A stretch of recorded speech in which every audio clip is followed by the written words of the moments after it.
1989, the year the Berlin Wall fell, the year the swaying sounds of the 80s were taking their final breath. It was a year of massive geopolitical shifts, but on December 13th, in Reading, Pennsylvania, a different kind of shift began. It wasn't a political treaty or a technological invention, it was just a birth. At the time, nobody noticed, yet that single Wednesday in December would eventually spawn an industry titan capable of generating economies larger than small nations. The history of modern music wasn't written in a boardroom in Los Angeles. It started in a crib in Pennsylvania.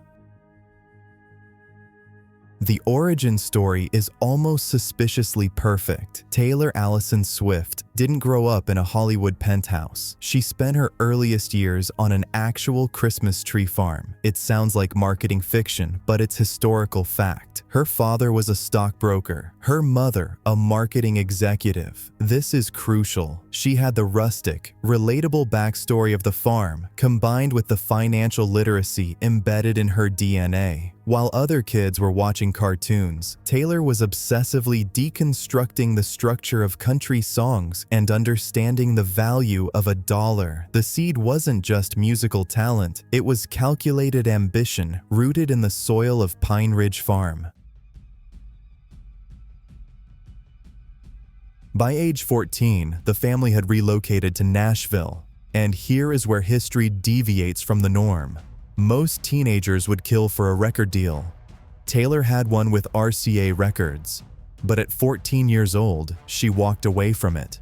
Why? Because they wanted her to sing other people's songs. They wanted a puppet.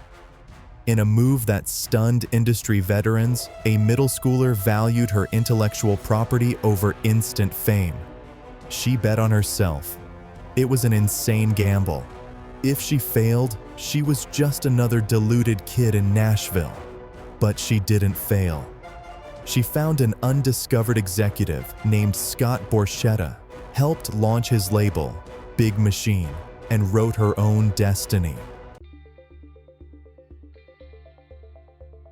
The subsequent rise was astronomical. She conquered country music by talking directly to teenage girls, a demographic ignored by the cowboy hat-wearing establishment. But the girl born in 1989 wasn't content with one genre. She executed the most precise career pivot in music history. She abandoned her country roots for pure pop dominance with the album titled after her birth year, 1989. It was a massive risk that alienated her base, but it unlocked a global audience.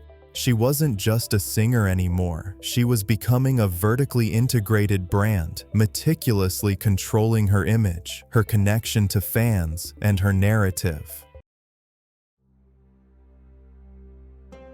But the greatest business lesson from the December 13th baby came from her darkest moment. When her original record label was sold, her life's work, her master recordings, ended up in the hands of her adversaries. The industry standard was to accept defeat. Instead, Swift went nuclear. She utilized a loophole in her contract, allowing her to re-record her old albums. Taylor's versions.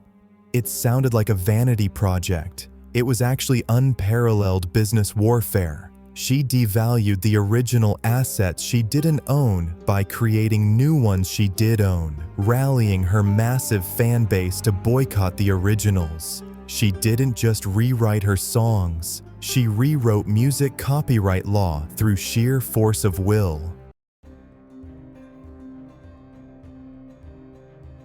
Today, the economic impact of Taylor Swift is measured in billions. The Federal Reserve notes her tours boost regional economies. Universities study her business acumen. What started on December 13, 1989, wasn't just the birth of a pop star. It was the inception of a completely new paradigm for fame, ownership, and power in the digital age. From a Christmas tree farm to the center of the global economy. If that's not a historical what the hell moment, I don't know what is. If you enjoyed this deep dive into the business of history, hit that subscribe button and like the video.